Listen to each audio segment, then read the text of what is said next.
Welcome to Beyond the Glory with me, John Walland, the podcast where big names become real people.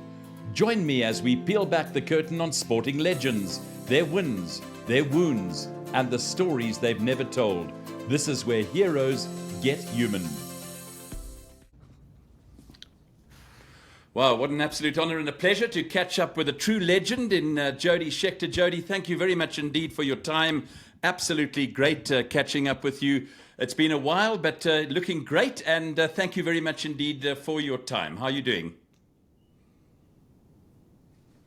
Yeah, good, thanks. Pleasure. So far. So far, so good. Jody, an unbelievable career you've spanned. I mean, ending up such an entrepreneurial character as well. How have things been going for you that side in terms of all that side of the business? You don't really want to hear I'm going through a divorce now in England. And if anybody goes through a divorce in England, means that they didn't do much before they got there. Well, I'm sorry to hear that, but certainly, you know, from a sporting perspective, I find it quite strange because people will be calling me and saying, "Did you hear who's getting divorced?" You know, in amongst millions of others, and it seems that somehow the attention gets focused on sportsmen and women when they do go through something like that, or anything that might, that the media might find to. England's particularly bad because Is it? yeah. I won't carry on because I could carry on for a couple of hours. It's still in the middle of it, but you don't want to hear it. No, that's okay, and I truly respect that. You know, when I last chatted to you some time back in a radio interview, we chatted about strawberries, and that was amazing. How's all that gone, and what have you been up to? Well, we now, because we're selling the house and the farm, that's on Right. on sale now. I'm spending most of my time in Asia, um, having a great time. Um, Nothing to do with, not to do with much, no, nothing to do with racing. I keep in touch with a few people. Just trying to have a good time. Lovely. And what are you doing in Asia? I mean, is it anything that you are able to tell us about? Something Nothing I could exciting, say no doubt? nothing I could say on this podcast. It's okay. I was hoping. No, Many of your fans. I've met somebody that I'm really happy with, and we're going around to different places and trying to enjoy things. Oh, well, I'm very happy for you as well. So many people say to me, you know, is Jody coming out to South Africa here to visit? I'm sure that that's also, on your bucket list of things to do in the not too distant Yeah, future, I'm coming Jody. out in December. I'm coming in December. Oh, lovely. Just for a holiday, or are you here to do anything particular? No, no, just holidays. I'm an official holiday maker now. Nothing wrong with that. Lucky to have the opportunity, and deservedly so, to be able to Well, get yourself out and about. exactly, exactly. I've Uh, worked And hard where do all you my life. Yeah. exactly? And which part of South Africa is your favorite? I know you grew up in East London. I grew up in Port Elizabeth, of course. Now Gqeberha, and always used to follow you very closely. Which part do you still enjoy? No doubt spiritually, bush and also sea, Jody. No, no, I've got a little place in Cape Town. Spend Nice. most of my time there, and sometime I've been to safari a couple of times. Yeah, you enjoy that. You ever come up to the Kruger? Uh, I nearly bought a farm there, right at the house. Thank goodness I didn't. It was right on the river, Really? across from the yeah, uh, uh, one of the biggest mango and lychee farms in what's the name. When I was still completely stupid, going to trying to farm everything in the world. But you did it very successfully, didn't you, on the strawberry front? How was that experience for you? No, I mean, Was it? strawberries was a very small part of it. Financially, it was not successful. We make Oh, fantastic products, and yes, we won, prizes for nearly every one of our products. But that's development, which is pretty similar to developing cars or technology, and developing yes. food is not that much. The fundamentals are the same. So you didn't pick up the contract for Wimbledon or anything like that with the We tried strawberries, actually. It was very expensive. Doing was ice it? cream there, because we made Yeah. buffalo ice cream was really, really good ice cream. Yes. We had it in exclusive in all the pubs in Fuller's pubs in England, 280 of them. We were exclusive ice cream. So we had some good contracts, but you know, unless you're doing massive volume, you can't make money in food. So I learned that the hard way. But it's That's a good interesting. experience. I learned a lot. Yeah, and Jody, I mean, how's life been treating you in the UK? I mean, it's been a long while since you left for pastures greener, so to speak. How have you enjoyed the UK? No doubt, also the fact that I you don't travel a enjoy the lot, UK. I don't enjoy the UK at all. It's so don't you? full of sh. Yeah, it's Sure. my Would worst you? my worst dealings are in England. Are you People think serious? it's not. Absolutely. People think it's the opposite. It's not. My Hmm. worst dealings have always been in England. Would you ever come back to South Africa and stay here, Jody? I know it's but just taking a long shot. No, you know, I like to try. I like Asia actually. The people are really Mm. polite and helpful and everything else. Of course, I like Cape Town. Nobody, it's not, it's not hard to like, not hard to like Cape Town because it's such a beautiful place. It's fantastic, and you seem to feel really good when you go down there. And I suppose the sea air and the sun and stuff. But yeah, I love it down there. But I won't. I don't think I'll stay anywhere in one place. I've just become a resident of Italy. Actually, I bought a Oh, very house about nice. 3 years ago. A beautiful house on the river, on the Yeah. water, and Oh. so I'm trying to get my partner a visa there, which has become a pain. But anyway, Mm. Oh, if Italy's you want to hear absolutely something beautiful. funny, you want to hear Yes, tell something me, funny. Jody. I'm a resident in Yes. Italy. I Yeah. can't get a driver's license in Italy. No, I don't believe it. Jody, and the fact that you've driven Ferrari for all Yeah, those years, that's I mean, I even it's put my it's Ferrari cap true. supporters cap on for you. And I've been to the top of the what's the name, and I can't do it because if you've changed your license twice, so it went Yeah. from South African to English, okay, Yes. now the English to Italian, you can't do it twice. And I've got to take it in Italian, and I'm never going to pass a test in Italian because my Italian's not good enough. Can So you imagine I can't drive yeah. in Italy. No, I don't believe. Can you Even imagine worse, yeah. even worse, I can drive if I'm not a resident. As soon as I become a resident, I can't drive. Ah, this is crazy, Jody. I can't believe it. Can you imagine a cop stopping you and saying, "Wow, I remember this man is a Formula One world champion, and where's Yeah, your yeah. And license?" where's your Italian license? Come with me. Oh no, that's absolutely bizarre. But Yeah. notwithstanding that, food very good there as well. I've heard so many good reports, and Oh, yeah.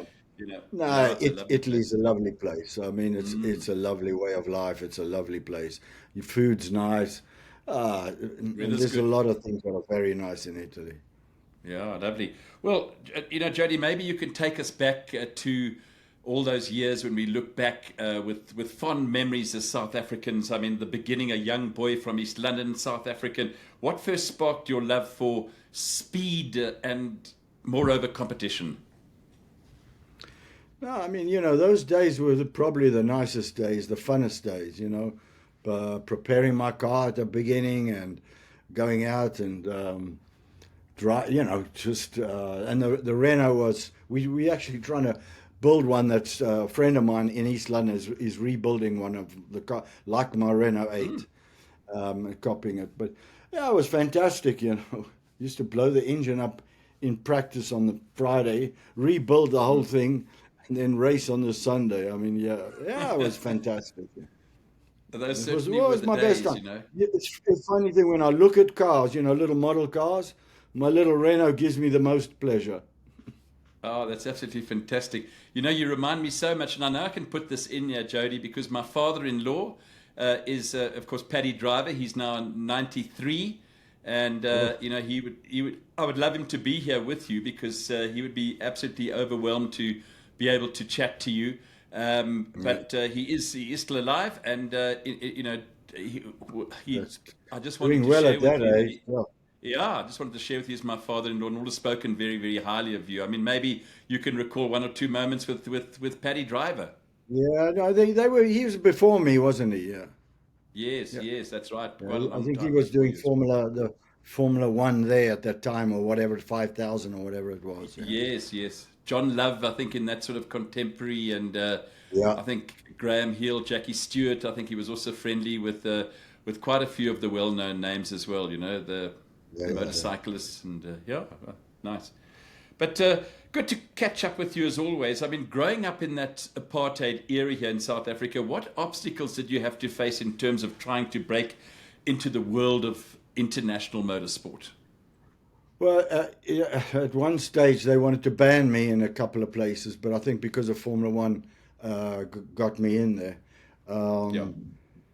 But people ask me about this or that, but I was just doing motor cars, and trying to modify engines, and I didn't really think of anything else. I didn't get involved with that. I obviously think it was all massively wrong at that time.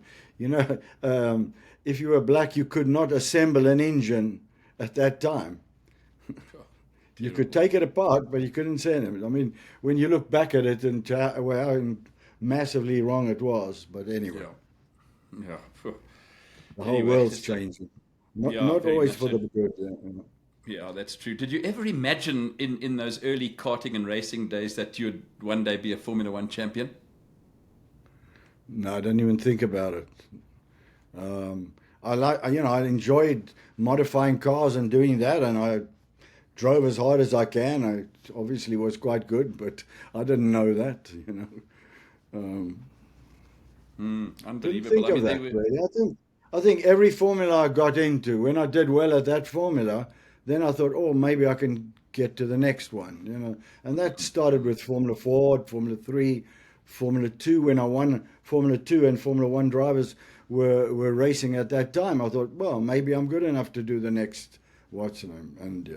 Yeah, you've always been someone absolutely fearless, and I'll never forget when the commentators referred to you as Sideways Scheckter. Where did that come from? Well, yeah, no, I mean, it's interesting because the Renault has a lock diff, so that's a good way of getting into the corner. You just throw it sideways. You can't, turn in because the wheels are trying to push you forward. I think That's that's probably interesting. where I got that, but it became negative as the Formula One Yeah, tires got more soft and more quicker. That became what do you call it? A negative. At the beginning, when the tires were really hard, it was a positive because I could heat them up much quicker than any or most other people. Yeah. yeah, you certainly were the most fearless driver of your time. There's no question about that, Jody. I mean, where did that fearless edge come from, do you think? I don't know. Drinking whiskey. I don't know. I don't know. It's you're born with what you're born with. I don't really know. Yeah. No, I love the way you so modestly say that as well. In 1970s, I mean, let's go back to 1970s. It was an absolute wild, and I suppose you could almost say dangerous era for Formula One, wasn't it? I mean, It how did you was. It was the balance? most.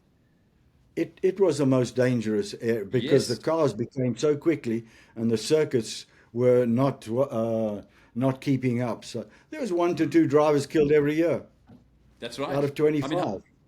how did you I balance always that say that all? was my biggest achievement was getting out there alive. Sure. I mean, how did you balance all that thrill and constant awareness of risk, Jody, when you think back to it now? I'm sure it gives you nightmares sometimes. Yeah, when I retired, I got nightmares. You know what it Did you? was? What? Yes. I couldn't find my helmet and practice was starting. And so I was late.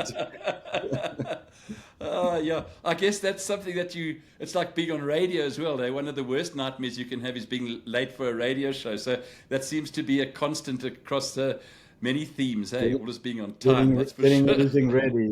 Yeah. Yeah. You've spoken about your fiery reputation, and I mean, that's earlier on in your career. What changed in your mindset as you matured, would you say, as a driver during those challenging years?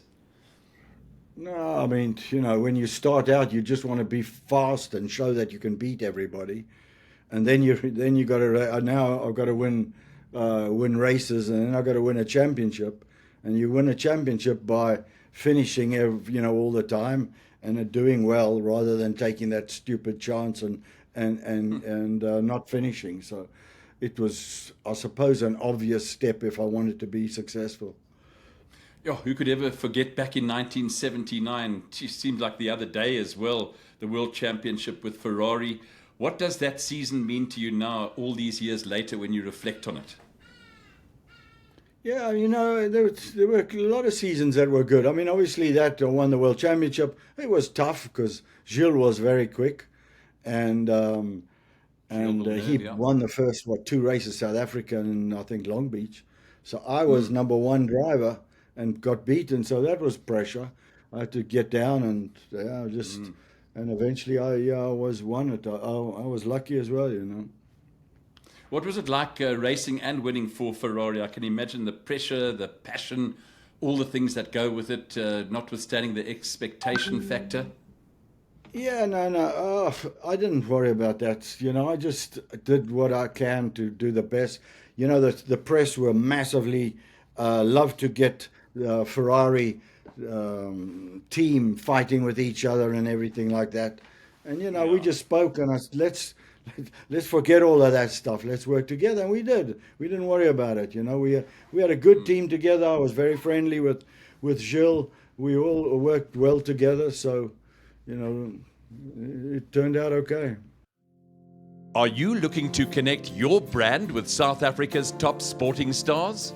Icon X 360 is your go-to commercial talent management agency, turning elite athletes into powerful brand ambassadors. From endorsements to appearances, digital campaigns to strategic partnerships, we maximize value for both talent and brands. Jody, what sort of mental qualities do you believe that separate world champions from the rest of the grid? I think racing is different to some sports anyway. That there's a lot of technical and decisions that need to be made. So you've got to be pretty sharp if you're going to win a world championship. And you also got to bring the team with you. I think it's probably a bit of a leader that most of the world championships were leading their team or bringing them along with them. So, yeah, I think so. And of course, you've got to drive quickly. That's a natural ability. I've often wondered how you deal with that fear, both in racing and in life after Formula One. No, I was lucky. I got into a business and worked flat out, madly, and it became very successful. But afterwards, when you're racing, I was more scared about flying in airplanes than I was. But I knew that I may not come back. You knew that, and that was something you accepted. Yeah, if you could relive one race, one lap even, if I could ask you, which would that be and why, Jody? Many, I suppose. As long as my teammate wasn't quicker than me, I was pretty happy, I suppose. One of the nicest seasons was with the Wolf, with the first year with the Wolf. We were a very small team. The car was good. I should have or could have won the championship that year, but I don't even think about it because we were such a small team going against the big guys. And so we just wanted to be competitive, and that's what all I thought about. But looking back, we had some reliability problems. I possibly could have won the championship, but, that's a lot of people have got that story, I suppose. I mean, after racing, you stepped into a completely different world, sustainable farming and business. I mean, what sort of inspired that shift? I know we sort of spoke about it briefly in the beginning. When I was racing, I started doing my own sort of management and sponsorship and tried to do that as much as I could. And then you learn so much in Formula One. One of the things you learn is advancing technology very quickly, develop something very quickly. And that works in nearly all other situations I've been in, whether it's food or whether it was the company I started in America was basically a tech company. We were using or different electronics, and I had a machine shop and everything, putting it all together. But I could develop Yeah. quicker than other companies around me, and I think Yeah. that was part of my success. I mean, Laverstoke Park Farm became a pioneering example, didn't it, Jody, of organic and ethical farming. Was that driven by passion or purpose, or would you say a combination of both? I was always a food. I was always a foodie. Wanted to be Yeah, healthy. nice. Did exercises. I mean, massively all the time.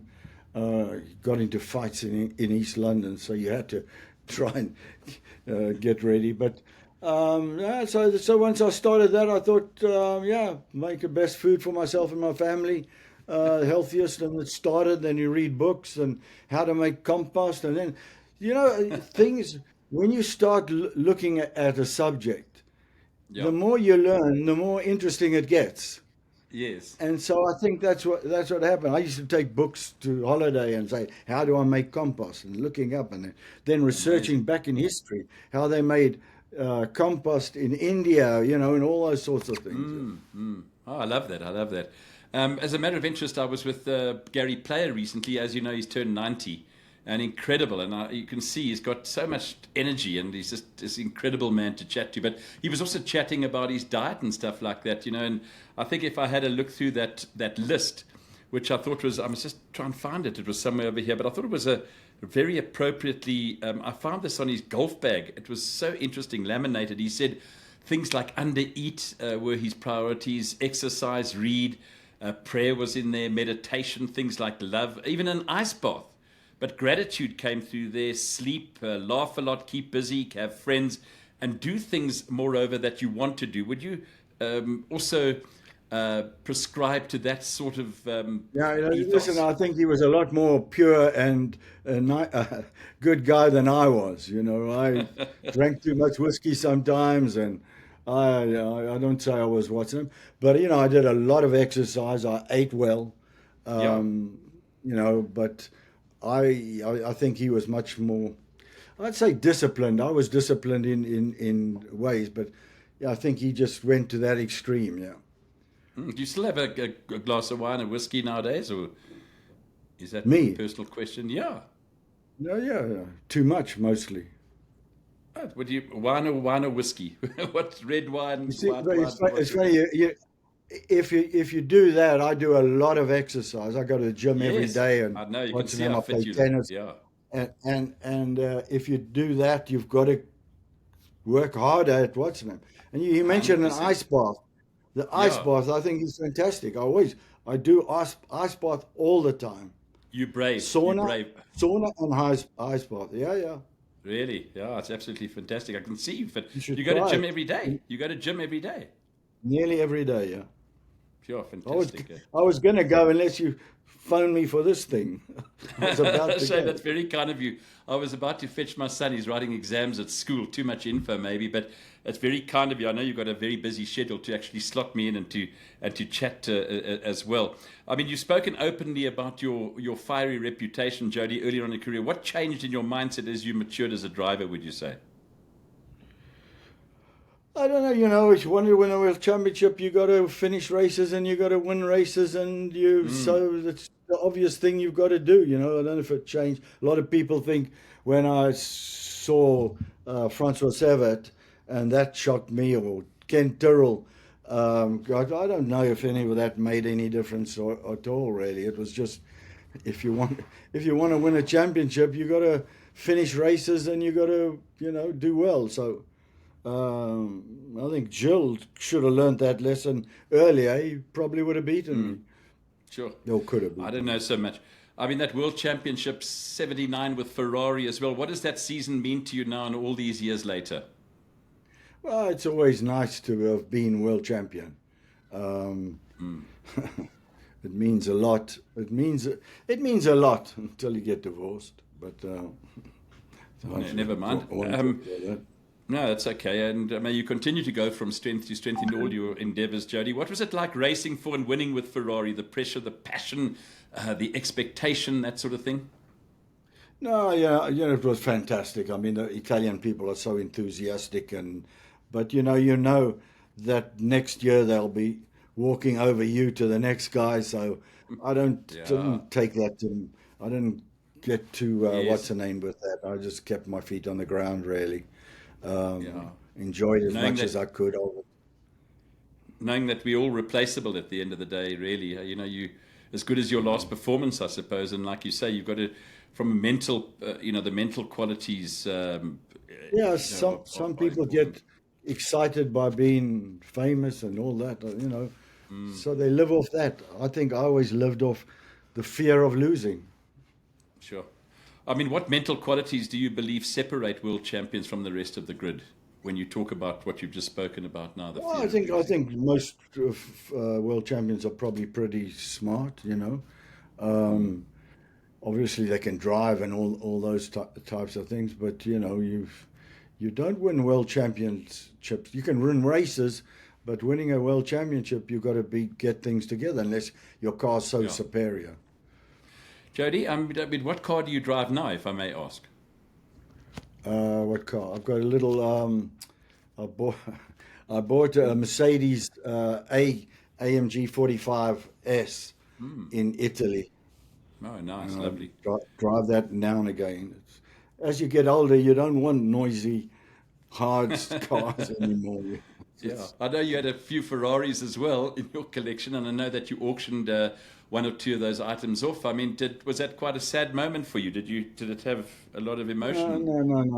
no, not really. I would have liked to have kept the Ferrari, but Mm, it's it's a pain because you start getting into tax problems. Then you got to solve it, and when I went to Italy, I have to start all over again. So sure. it was such a hassle. I thought, it doesn't make sense. It's too illogical. Yeah, made it. Yeah, and I'm sure some You people can't hang absolutely on to delighted. what you were. Yeah, 100%. Oh, you can't hang on to what you were. That's true. How do you deal with fear? I've often wondered, both in racing and in life after Formula One. I always thought you've got to control your mind, not your mind controlling you. Yeah, And so, if you're nervous, you got to tell yourself you're not nervous, and you got to get over it. I suppose. sure, Um, sure. I think most people that are very successful, they control their mind. Yeah, I mean, you remain one of South Africa's greatest sporting exports. That's for sure. But I mean, how do you reflect on your South African identity today, Jody? Uh, Toughness, eat Yeah, biltong. you get I that over think there South now, eh? Africa. I think South Africans are tough. They Yes. grow up. It's yeah. I don't know about Yeah. now. I think it's probably not like it was. But in my day, you went out in the evening to go to a party and stuff. There's a good chance you were going to get into a fight. Sure. Unbelievable. I mean, motorsport opportunities, of course, were very limited, you must admit, for African drivers in your era. Do you think that the sport has progressed enough in terms of diversity? Well, from South Africa, I think it's gone backwards. I mean, South Africa was a massive racing country. My uncle raced in 1937 in the Grand Prix in East London. And so the Grand Prix was there, every year in East London. So it was all around you. And that's probably why I went that direction. Sure. So many places been mooted now in terms of hosting a Formula One Grand Prix, as you know. Kiso Raceway, Cape Town has also been mooted. Yeah. Obviously, Kyalami, Right. amongst one or two other places. Your feelings on that? Yeah, yeah. I suppose Kailami's probably the most sensible, although not to get into that, but I think it was messed up last time when it was pretty close by greed, but uh, I don't want to get into that really. It's okay. Would you come out here for a Grand Prix? Possibly. When South I don't go Africa, to races. yeah. I don't go to races anymore. I don't like to go to the racetrack. I mean, when young South Africans look up to your story, what do you want them to take away from it, or what would you like them to take away from it, Jody? You know, I don't know. I just think for me, honesty and honorability is one of the most important things to me. If people can grow up like that and be happy, I think that's one of the most important things. But you know, Formula One today compared to your era? well, they know a lot more. They get paid a lot more. The sport is miles bigger, especially in the last how many 5 or 7 years. It's just grown incredibly. So that was a change. But you know, from when you're inside, you didn't really understand or know it. You know, it was big in the time, but compared to now, Formula One is much bigger than it was compared to any other sports, really. Which team do you support now and which driver? McLaren's, I know Zach quite well, Oh, yes, and yes. Ferrari, of course. Yeah. Do you ever get to chat to the likes of Lewis Hamilton, Charles Leclerc? Do they ever call on you for No, anything? Do you? I don't know, no, but you know, I keep up with Piero Ferrari. I'm friendly with him. I'm friendly with Zach, Adrian Newey. So a couple of guys, but I don't go to races. You don't at all, but you do watch. Yeah, watch last night because I'm in a time change, but it was like 3 in the morning. Yeah, interesting I've got to Grand go and Prix, do my wasn't it? exercise now, unless you want to Oh, do that's a okay. long I'm gonna movie. I'm gonna have one more. When you look back at your journey, the highs, the crashes, the lessons, what's the one truth about success that you've learned that still holds true today? You know, I've always said there's one secret to being successful, and that's working hard. But you know, not that I know what I'm talking about most of the time. Jody, it's been an absolute pleasure chatting to you. Is there one maybe question I haven't asked you, or just one message you would want to relay to all your fans? It's an honor. I could chat to you for ages, I know, but you're also a busy man. But I know you're going through a lot. But I just wanted to ask you, from your point of view, anything else I might have alluded to ask you that you want to chat about? No, no, you asked me more than I should. No, that Jody, was you're an good. absolute. I appreciate it. You're Okay. fantastic, and I'm hoping that one day we can twist your arm to come out here to South Africa, because it would be absolutely awesome if we could get you together and maybe address a huge audience here in South Africa. Because I can promise you it would Yeah. be packed, and there'd be lots of people wanting to get to see you. Well, I'm wanting to go get my car that was rebuilt, like my race car, and Yes. just go up and down a road, and hey, those sounds that I remember, Yeah. all of that. I think that would be quite good before I die. No, it's going to be a long time, Jody. Been absolutely awesome chatting to you, and thank you very much. And everything the best Pleasure, in your thanks. future endeavors, and may you continue to go from strength to strength. Bye bye, I Jody. appreciate it. Thanks very much. Okay. Catch more conversations with sporting greats on band.link/beyond glory.